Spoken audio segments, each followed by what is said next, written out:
ప్రపంచంలోనే అగ్రజాతిగా తెలుగు జాతి తయారు కావాలనేది మా అందరి యొక్క ప్రగాఢ ఆకాంక్ష. అవుతాం, దాంట్లో అనుమానం కూడా లేదు. ఈరోజు గర్వంగా చెప్పగలుగుతున్నాం, ప్రపంచంలో ఏ దేశానికి వెళ్ళినా ఎక్కువ సంపాదన సంపాదించేది భారతీయులు, దాంట్లో 30% తెలుగు వాళ్ళు. అది తెలుగు జాతికే గర్వకారణం. ఇది జరిగిందంటే వాళ్ళు ఇంగ్లీష్లో చదువుకొని వెళ్ళా, మామూలు తెలుగే చదువుకొని తర్వాత సంపాదన కోసం ఇంగ్లీషు నేర్చుకునే పరిస్థితికి వచ్చారు. మనందరం కూడా ఒక సంకల్పం చేసి ముందుకు పోవాల్సిన అవసరం ఉంది.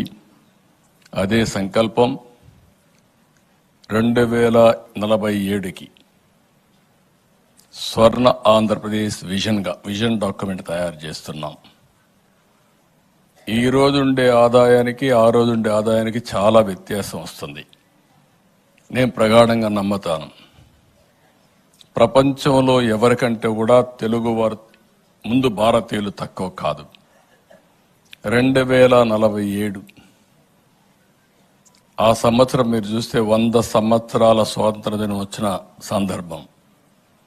ఆ సందర్భంలో భారతదేశం ప్రపంచంలో ఒక అగ్రదేశంగా 1గా 2గా ఉంటుంది. అందులో భారతదేశంలో ఆంధ్రప్రదేశ్ రాష్ట్రం నెంబర్ 1 రాష్ట్రంగా తయారు చేయాలనే ధ్యేయంతో, దృఢ సంకల్పంతో మనం ముందుకు పోవాల్సిన అవసరం ఉంది. ఇది నాలెడ్జ్ ఎకానమీలో ఇవన్నీ సాధ్యమని చెప్పి కూడా నేను మీకు తెలియజేస్తున్నా. అందుకని పేదరిక నిర్మూలన, ఆర్థిక అసమానత తగ్గించడం, ఇవన్నీ మనం చేసుకోవాల్సిన అవసరం ఉంది. అదే సమయంలో నేను తెలుగువాడిని, నాది ఆంధ్రప్రదేశ్ అని గర్వంగా చెప్పే రోజు వస్తుంది.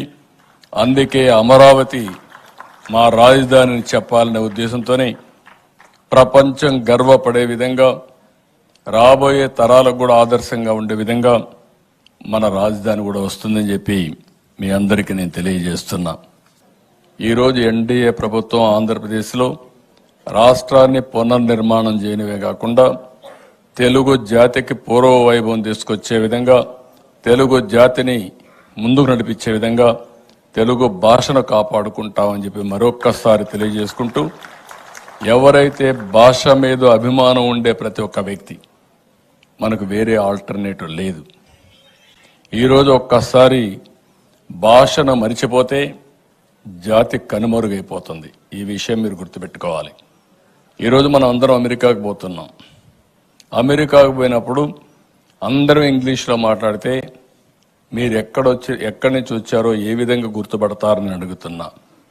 అలాంటి సమయంలో మీరు తెలుగు మాట్లాడితేనే ఇమ్మీడియట్గా ఈయన ఆంధ్రప్రదేశ్ నుంచి వచ్చాడు, ఇతను తెలుగువాడు కాబట్టి నావాడు అనే అభిమానం వస్తుంది. అదే భాష మనకు గుర్తింపిచ్చేది.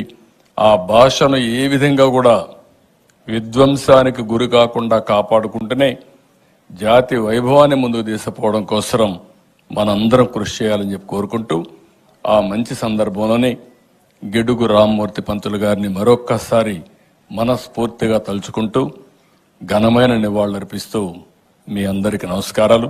ఈ వీడియో నచ్చితే లైక్ చేయండి. అలాగే మా ఛానల్ ని ఫస్ట్ టైం కనుక చూస్తున్నట్టయితే ఇప్పుడే సబ్స్క్రైబ్ చేసుకుని పక్కనే ఉన్న గంట సింబల్ ని యాక్టివేట్ చేసుకోండి. అప్పుడే మేము పెట్టే ప్రతి వీడియో మీకు నోటిఫికేషన్ గా వస్తుంది. అలాగే ఈ వీడియో పూర్తిగా చూసినందుకు ధన్యవాదాలు.